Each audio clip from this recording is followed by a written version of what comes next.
मेरे प्यारे हरियाणा के भाइयों बहनों, आज एक विशेष प्रकार के विषय की बात करने के लिए मैं आपके साथ जुड़ा हूँ। वैसे तो आपको सबको जानकारी होगी कि हर शनिवार को सायंकाल 5 बजे मैं किसी न किसी एक वर्ग से जुड़ता हूँ और आज ये मेरा 13वां अवसर है जब मैं किसी विषय पर आपसे बात कर रहा हूँ। और विषय इस प्रकार से है कि समाज में आर्थिक दृष्टि से भिन्न भिन्न वर्ग ऐसे सब होते हैं। किसी को हम बीपीएल कह देते हैं, किसी को गरीब कह देते हैं, किसी को पिछड़ा हुआ कह देते हैं, कोई मध्यम वर्गीय होता है, कोई उच्च वर्गीय होता है। सरकार बहुत सी स्कीमें चलाती है, योजनाएं बनाती है और उसका लाभ लेने के लिए सब लोग जो पात्र होते हैं उनको कहा जाता है वो लाभ ले लें। अब सरकार जो कल्याणकारी सरकार है, उन्होंने गरीब लोगों को राशन देने की जो योजना बनाई है और वो राशन सबको पीडीएस की दुकानों से मिलता है।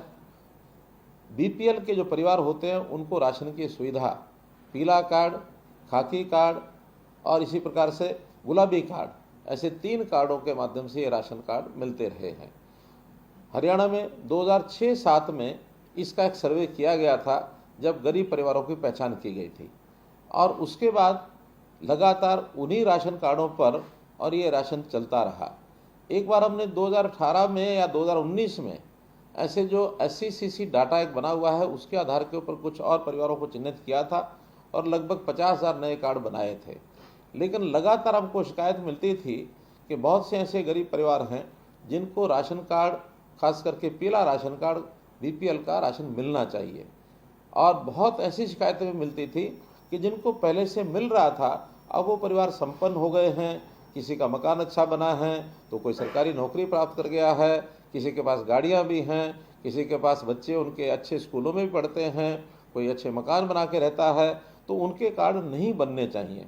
हमें भी लगा कि इसका सर्वे कराना बहुत आवश्यक है, तो हमने सर्वे के नाते से एक नया प्रयोग शुरू किया, वो है परिवार पहचान पत्र, PPP बना करके और उसके अंदर अपनी टीमें लगा कर हमने सर्वे कराया।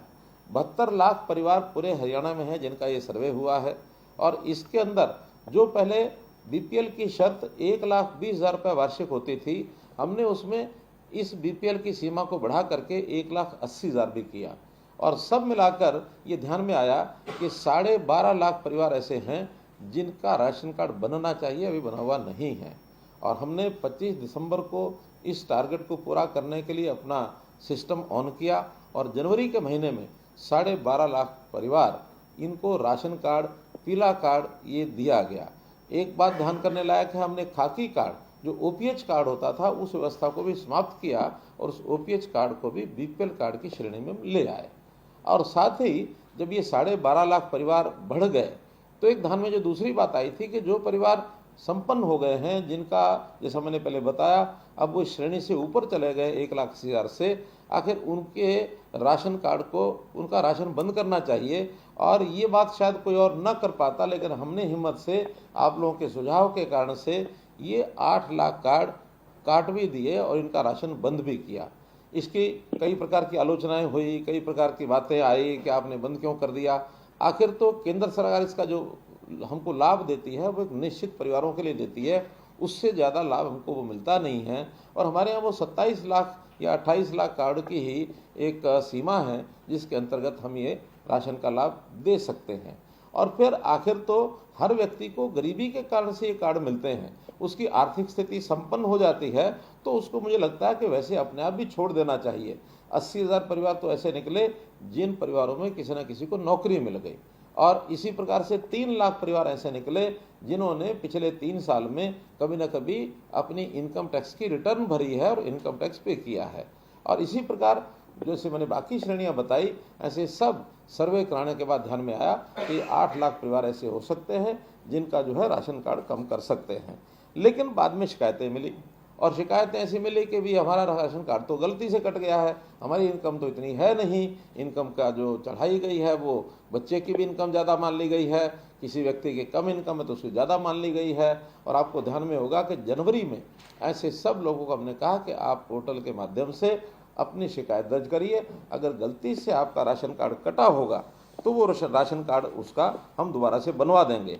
आपको मैं बता रहा हूँ कि 8 लाख परिवार जिनके राशन कार्ड कटे थे, शिकायतें मिलने पर उसमें से 2,30,000 कार्ड हमने वापस बनवा दिए।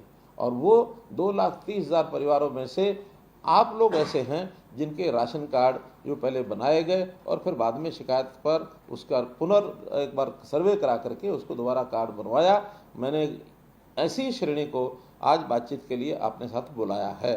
मैं समझता हूँ आप सब वो लोग हैं जिनका राशन कार्ड एक बार कटा है और बाद में फिर ये राशन कार्ड बना है, क्योंकि अभी भी मैं विश्वास करता हूँ कि काम करते समय कभी भी हम गलत काम कभी नहीं किया है। हमने हमेशा ठीक काम करने की कोशिश की है। हाँ, काम करते समय गलती हो सकती है।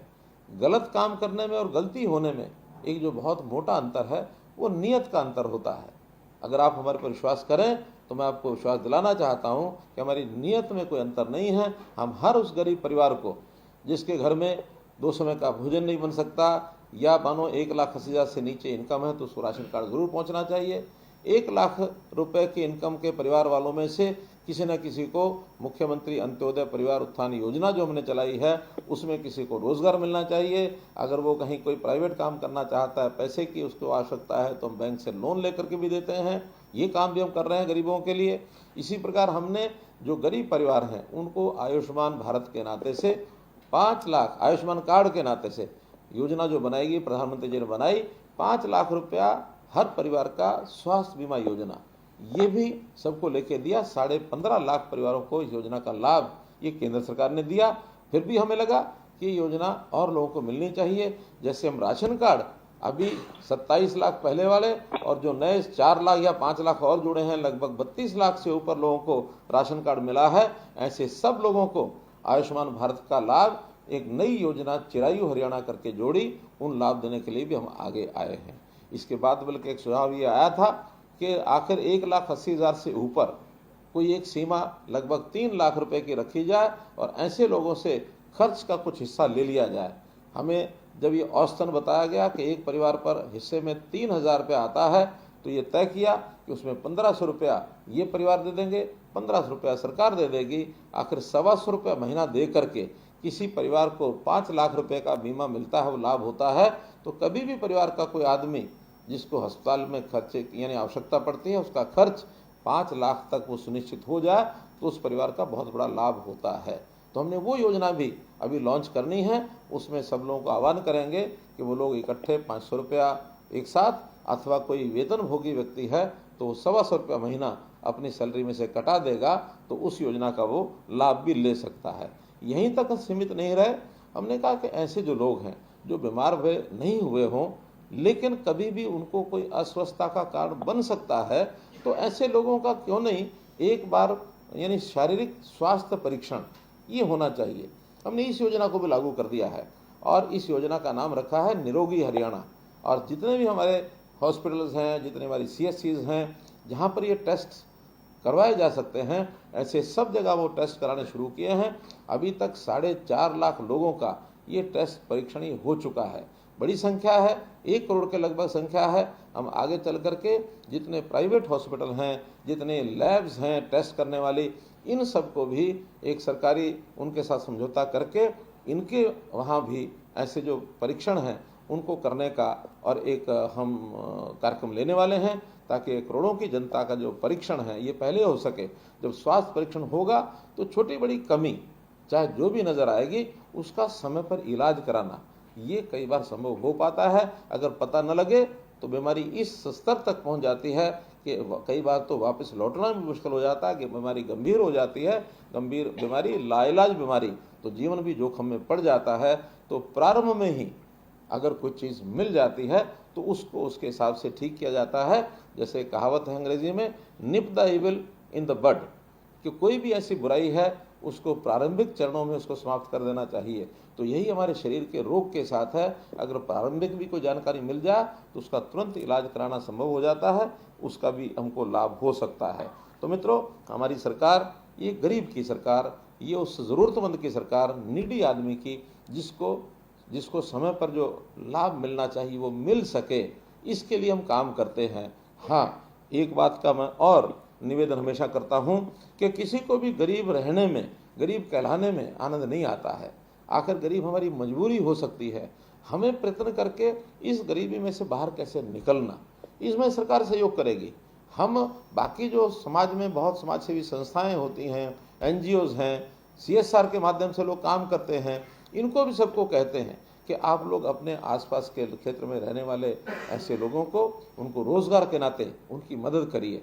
रोज़गार में हम उनको बच्चों को शिक्षा दिलाते हैं, मुफ्त में शिक्षा, बाद में उनकी हुनर की विकास, उनका विकास, स्किलिंग कराते हैं और फिर कैंप्स लगा करके ऐसे गरीब परिवारों के लोगों को बुलाकर उनकी सहायता करते हैं, ताकि वो लोग कमाई करके और कैसे 1 लाख से 1,80,000 तक पहुँचे और कैसे 1,80,000 से ऊपर इस सर्कल को छोड़ दें और उनका स्वाभिमान बढ़े।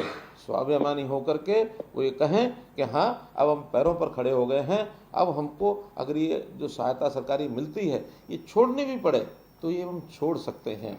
आपको याद होगा कि प्रधानमंत्री जी ने एक बार गिव अप स्कीम चलाई थी और उस गिव अप स्कीम में जब गैस के सिलेंडर की सब्सिडी मिलती थी तो आह्वान किया था और उस समय यानी देश भर में 1 करोड़ लोगों ने, लगभग 1 करोड़ लोगों ने और गैस की सब्सिडी छोड़ दी थी। ऐसे ही ये समाज अपील पर बहुत काम करता है। मैं अपील का एक और उदाहरण आपको ध्यान कराता हूँ। जब 1966 में 65 में जब देश में लाल बहादुर शास्त्री प्रधानमंत्री थे, हमको पता है उस समय अन्न का संकट हुआ था, अपने देश में अन्न कम हो गया था खाने वाले लोगों की जितनी मात्रा थी उसकी तुलना में। उस समय देश के प्रधानमंत्री लाल बहादुर शास्त्री थे। उन्होंने कहा कि हम हरित क्रांति के माध्यम से अन्न जब पैदा करेंगे तब पैदा करेंगे, लेकिन तात्कालिक आवश्यकता ये है क्या समाज के लोग सप्ताह में 7 दिन में अगर वो 21 बार भोजन करते हैं, कोई 3 बार करता है या 14 बार भोजन करते हैं, 2-2 बार करते हैं, तो क्या एक समय का भोजन छोड़ सकते हैं? मुझे आज भी बहुत बुजुर्ग ऐसे मिलते हैं जो सोमवार रात्रि का भोजन वो लाल बहादुर शास्त्री जी की अपील पर जो छोड़ा था, आज भी उन्होंने जीवन में अपनाया हुआ है। तो ये अपील हमेशा समाज में जो जागृत व्यक्ति होता है, जिनको लगता है कि हमको देश और समाज की मुख्य धारा में होकर चलना है और अगर हम अपनी आय बढ़ा करके सीमा से बाहर जाते हैं तो अपील मैं भी करता हूँ। आखिर ये राशन कार्ड के नाते से या BPL के नाते से हमको सालाना लाभ कितना मिलता है? हमको सालाना लाभ मिलता है, अगर 20 किलो अनाज एक परिवार का एवरेज जाता है और 20 रुपया किलो का भी लाभ हो तो 400 रुपया महीना अर्थात 48 रुपया साल। अब और कुछ छोटे मोटे लाभ मिला करके 6,000 रुपये साल, तो 6,000 रुपये साल का ही हमको लाभ मिलता है। हमारी कमाई अगर 6,000 रुपये बढ़ जाए, 1,80,000 की बजाय 1,86,000 हो जाए, तो हम क्यों नहीं इस 6,000 का जो भुगतान अपने पास से करके इस लाभ को छोड़ सकते हैं, ताकि हमारा छोड़ा हुआ ये जो सरकारी जो भी लाभ मिलता है ये लाभ किसी गरीब आदमी को मिले।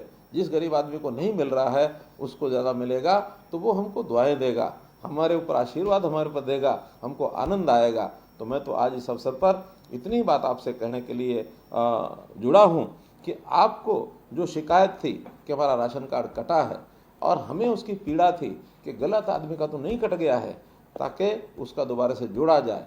आप लोगों ने उसकी शिकायत दर्ज कराई, हमने उसको ठीक किया और जनवरी के महीने का राशन भी हमने फरवरी में या मार्च में पूरे का पूरा वो राशन दिया है, किसी का राशन काटा नहीं है।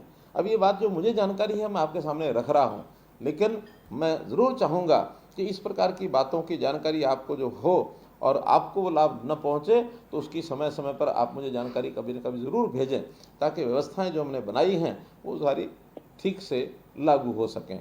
जैसा मैंने कहा कि ये राशन के ये जो इनकम की असेसमेंट करके आपकी इनकम 1,80 से ऊपर बनाई गई, तो टेक्निकल कारणों से कई बार गलतियां होती हैं। आखिर तो सर्वे करने वाले इंसान हैं, वही अपना इसमें भरते हैं, आंकड़ा भरते हैं अपने कंप्यूटर के माध्यम से। कोई गलती भी हो सकती है, सर्वे भी गलत हो सकता है, कहीं कोई सिफर ऊपर नीचे भी हो सकती है, लेकिन उन गलतियों को ठीक करने का हमारा मानस हमने ठीक किया है और आपको उसका लाभ मिला है।